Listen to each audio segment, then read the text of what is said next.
On September 2, 2025, Keanu Reeves faced a moment that would unravel 3 decades of silence. A single name, spoken in jest on live television, exposed his deepest secret to the world. At 61, the beloved star sat under the harsh studio lights, his private pain turned into public spectacle. Across town, Sandra Bullock watched, her heart breaking. Not just for him, but for the truth she'd buried for 30 years. What happened next would rewrite their history, spark a media frenzy, and prove that some love stories are worth waiting for, no matter how long the silence lasts. The September air in Los Angeles carried the faint scent of jasmine and dying roses as Keanu Reeves sat alone in his dimly lit living room. 61 candles flickered on an untouched birthday cake, their wax dripping into colorful pools on the vanilla frosting. The silence was suffocating. No calls, no visitors, just the crushing weight of another year spent in emotional exile. His sprawling Hollywood Hills mansion, filled with awards and memories of a storied career, felt like a stage set for someone else's life. Saturn Awards, MTV Movie Awards, a star on the Hollywood Walk of Fame lined his shelves, gleaming but hollow, like relics from a life he barely recognized. Keanu's phone, usually buzzing with notifications, had been silent all day. Social media overflowed with fans' birthday wishes. Thousands of strangers proclaiming their love for the idea of him, the internet's boyfriend, the wholesome hero of The Matrix and John Wick. But from those who truly knew him, there was nothing. His contacts list was a graveyard of faded connections, relationships eroded by years of keeping everyone at arm's length. He paused in front of a hallway mirror, studying his reflection. Silver-streaked hair, tired eyes, a man diminished not by age but by isolation. "Happy birthday, old man," he muttered, the words heavy with irony. The Keanu Reeves the world adored, the man who gave hope to millions through his roles, was a ghost in his own life. He'd built a career playing men who fought for purpose, who found redemption in sacrifice, yet in reality, he'd mastered the art of disappearing. Once birthdays had meant something. 30 years ago, Sandra Bullock would call at exactly 12:01 a.m., her voice the first to mark his new year, a ritual that felt like a promise. They'd met in 1993 on the set of Speed, their chemistry electric, their connection undeniable. Back then, September 2nd was circled on her calendar with a heart, a detail she'd laughingly admitted during a late-night script read-through. Now the only voice was his own, echoing in empty rooms. Keanu wandered through his house, past furniture that felt like props, past memories that stung more than they comforted. His housekeeper, Maria, had insisted on the birthday cake tradition, but she'd gone home hours ago, leaving behind the lingering scent of vanilla and the oppressive weight of solitude. He stopped at a bookshelf, his fingers brushing a worn copy of Letters to a Young Poet by Rainer Maria Rilke, a gift from Sandra during Speed. Inside, her handwriting marked a passage. "The only journey is the one within." She'd written, "For when you need to remember that feeling deeply isn't a weakness." He hadn't opened it in years, but tonight it felt like a lifeline. The house phone rang, slicing through the silence. Keanu stared at it for 3 rings, his heart daring to hope. "Hello," he answered, his voice rough. "Mr. Reeves, this is Jennifer from your publicist's office," came the chipper reply. "Just confirming your appearance on Jimmy Fallon tomorrow night for your birthday special." He hung up before she finished, the call a reminder that even his birthday was a business transaction. Returning to the kitchen, he blew out all 61 candles in one breath, the smoke curling upward like a ghost. He didn't make a wish. What was the point? The only thing he'd ever truly wanted seemed as impossible now as it had 30 years ago. But across town, Sandra Bullock sat in her own quiet home, staring at her phone. Keanu's number glowed on the screen, her finger hovering over the call button.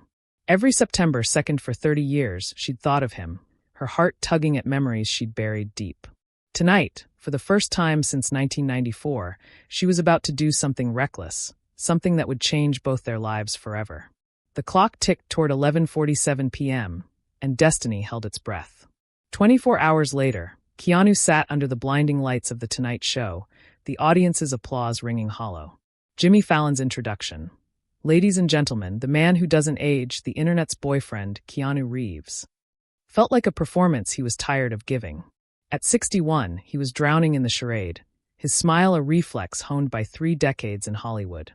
The crowd roared, but their adoration pressed against his chest like a weight. "So, Keanu, 61, how does it feel?" Jimmy's voice was artificially bright. Like time keeps moving whether you're ready or not, Keanu replied, searching for something authentic in this temple of superficiality. The audience laughed, but the sound felt hollow, and Jimmy's smile faltered, sensing his guest wasn't playing the game. Right, well, speaking of time, Jimmy pressed on, let's talk about your love life. The fans are dying to know, is there a special someone in the Keanu Reeves universe? The question hit like a physical blow. Under the harsh studio lights, with cameras broadcasting to millions, Keanu felt his carefully constructed facade crack. No, there isn't, he said softly, but the lie felt fragile. Come on, Jimmy teased, sensing vulnerability.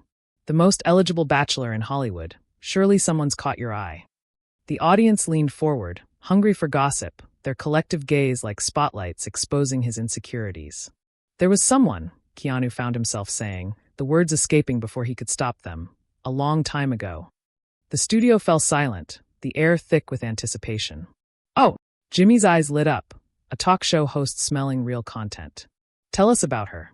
I'd rather not, Keanu said, his voice weak even to himself. Come on, Keanu, the audience wants to know who broke Neo's heart. Jimmy pushed, and the crowd laughed, turning his pain into entertainment.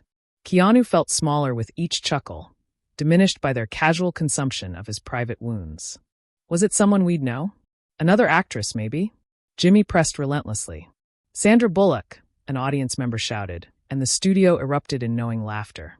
Keanu's face went white, the name hitting like a freight train. For a moment, he couldn't breathe. The audience's laughter turned his most sacred wound into a punchline. Sandra Bullock, huh? Jimmy repeated, delighted. Speed, that chemistry. Were you two ever? No, Keanu whispered, the microphone betraying him. We were just friends. The lie tasted like poison. The audience groaned, disappointed in Jimmy's mockery.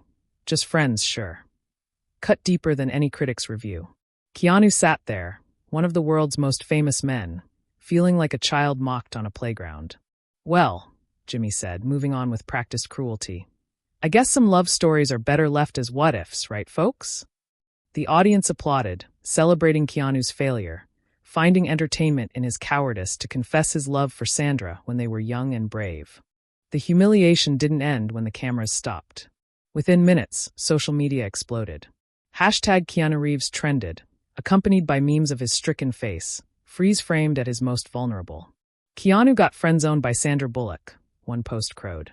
TMZ ran a segment titled Keanu's Sandra Bullock Meltdown, while entertainment shows dissected old Speed footage, analyzing their body language with arrows pointing to signs of one-sided attraction. A podcast, Celebrity Reality Check, spent 20 minutes dissecting his delusional attachment, laughing at a love they couldn't understand. It's been 30 years, one host scoffed. Sandra's had marriages, kids, an entire life. Move on, bro. In his dressing room, Keanu scrolled through the cruelty, each post a fresh wound. His phone buzzed, his publicist, Sarah, pleading for damage control. Keanu, this is going viral for all the wrong reasons. We need a statement. He hung up, the silence of his dressing room now heavy with shame. Even the delivery driver who dropped off fan mail later that night recognized him. Dude, that Fallon clip was brutal, the kid said, pity in his eyes. Back home, Keanu sat on his couch, the unopened package beside him, drowning in digital humiliation.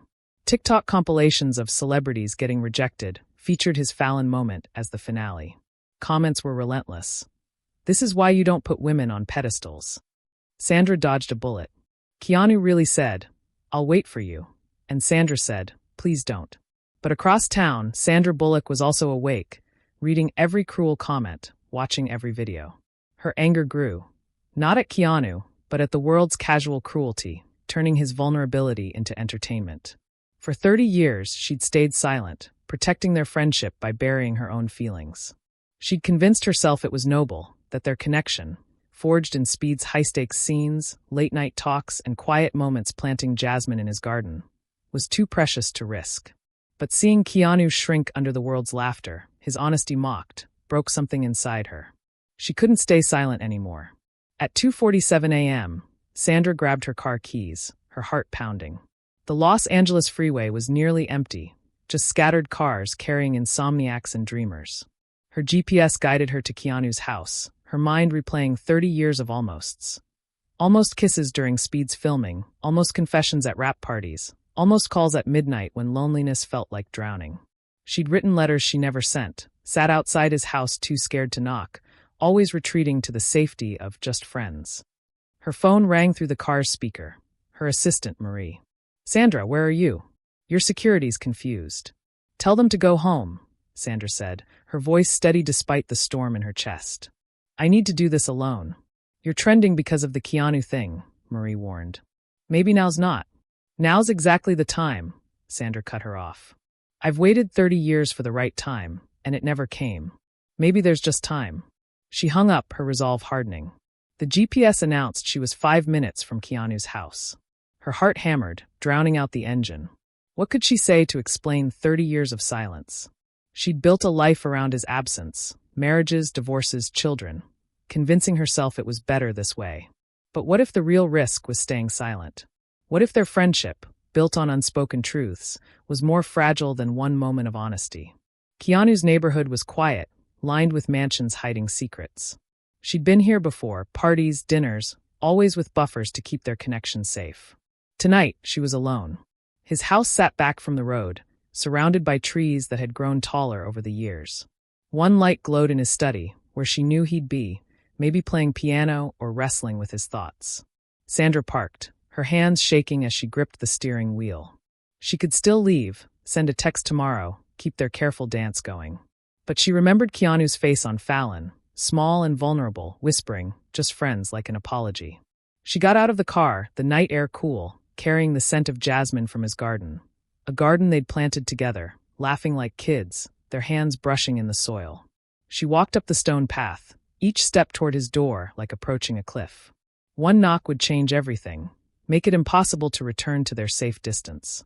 But maybe some cliffs were meant to be jumped from. She raised her hand, hesitated, then knocked, 3 soft knocks, barely audible, like a question in the darkness.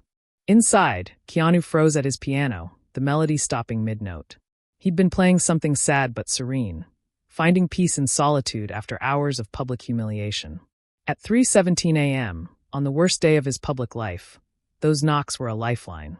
His heart knew who it was before his mind caught up. Hope and terror warred in his chest as he walked to the door. When he opened it, Sandra stood there, radiant in jeans and an old sweater he recognized from a decade ago. No makeup, hair in a messy ponytail, tears glistening in her eyes. "Hi," she said, her voice trembling with 30 years of unsaid truths. "Sandy," Keanu breathed, her name a prayer, a question and answer. "It's 3 a.m. "I know," she said, stepping inside without invitation. He moved aside, as if his body knew she belonged there. "I've been watching the internet tear you apart, and I can't let them mock you for something that isn't pathetic. I need to tell you something I should have said 30 years ago." They stood in his foyer, the air electric with decades of almosts and what-ifs. "When I saw you on that show, humiliated for feeling something real, I realized I've been the biggest coward in Hollywood," Sandra said, her voice gaining strength. "I almost told you during Speed that I was falling in love with you. Every scene we shot felt more real than my life. I loved you when we stayed up all night rewriting lines, when we planted that garden, when you'd look at me like I was the only person in the room. But I was terrified it would ruin us, that I'd lose you as a friend. So I stayed quiet, built a life around the hole you left in my heart, and called it noble." Keanu's eyes welled up, 30 years of restraint crumbling. "You love me?" he whispered, the question barely audible. Sandra laughed through her tears, a sound like music after silence. "I've loved you since 1993.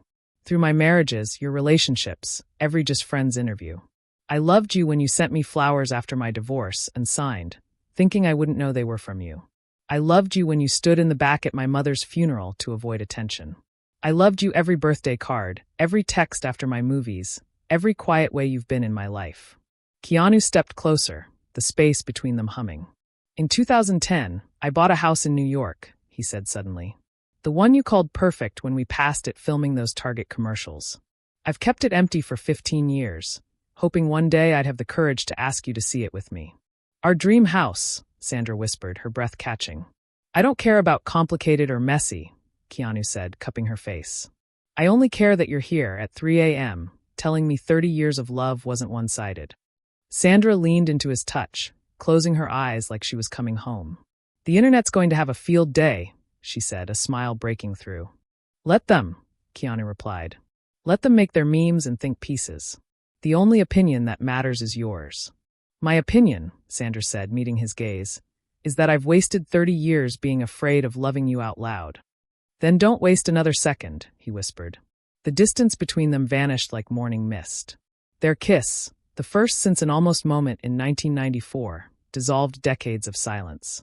Every cruel joke, every year of doubt, evaporated in the face of a truth too powerful to deny. In the pre-dawn quiet, they sat on Keanu's couch, Sandra curled against him, his arm around her like he'd never let go. The kiss had lasted moments but rewritten 3 decades, turning every what-if into what is. We didn't lose those 30 years, Sandra said firmly. We lived them, became the people we needed to be for this moment. I needed to learn who I was outside of love. You needed to learn your heart was worth protecting. The morning light painted the room in soft golds and pinks. Keanu's phone buzzed with notifications, but he'd turned it face down hours ago. The world could wait. What happens now? Sandra asked, tracing patterns on his chest. Now, Keanu said, his first genuine smile in years. We stop being afraid. We love each other out loud. We go see that house in New York and find out if it's everything we dreamed. Sandra laughed, sunlight after rain. You really kept it empty all these years? I kept it ready, he corrected. Like I kept my heart ready, even when I thought it was hopeless. The irony wasn't lost on them. Yesterday, Keanu was a cautionary tale of unrequited love. Today, he was proof the impossible could happen. The press will go insane, Sandra said, but she sounded unafraid. Let them, Keanu replied. Let them write their stories, try to figure out why it took so long. We know the truth. What's the truth? She asked, her smile knowing. Some love stories don't follow rules. Some take 30 years to write their first chapter. Some are worth waiting for, even when waiting feels like dying. Sandra's eyes filled with tears of relief, of homecoming. I love you, Keanu Reeves, she said, the words a promise. I love you, Sandra Bullock, he replied, and the world shifted, no longer 2 stars orbiting at a distance but a binary system, complete in their connection. As the sun rose over Los Angeles, Keanu reached for his phone, opening the camera app. What are you doing? Sandra asked, curious. Something I should have done 30 years ago, he said, capturing them in the frame, messy, unguarded, radiant. He posted the photo with a caption. Some things are worth waiting for. At Sandra Bullock. Sandra posted the same photo. 30 years late, but right on time. I love you at Keanu Reeves. Within minutes, their phones exploded. The internet, which had mocked Keanu's pain, now witnessed the impossible. The love story they'd ridiculed was real. Comments flooded in shock, awe, apologies. This is the greatest plot twist in Hollywood history, one user wrote. Keanu and Sandra were endgame all along. But Keanu and Sandra didn't see the chaos. Phones face down, they were lost in each other, making up for 30 years of almost touches with real ones, almost words with true ones. As they watched the sunrise, Sandra said, all those people laughing yesterday, they're about to witness the greatest love story of their lives. Keanu pulled her closer. They're about to learn that when you love someone purely enough, the universe says yes. In the weeks that followed, their story dominated headlines. Paparazzi camped outside Keanu's house, but he and Sandra didn't hide. They were spotted holding hands at a small cafe, laughing over coffee like teenagers. They flew to New York to see the house Keanu had kept empty, its hardwood floors and wide windows exactly as Sandra remembered. They stood in its empty living room, imagining a future they'd denied themselves for too long. The media frenzy was relentless. Talk shows debated their secret love. Magazines ran features on Hollywood's greatest romance. But Keanu and Sandra remained untouched, their bubble of happiness impervious to the noise. They attended a speed anniversary screening together, their first public appearance as a couple.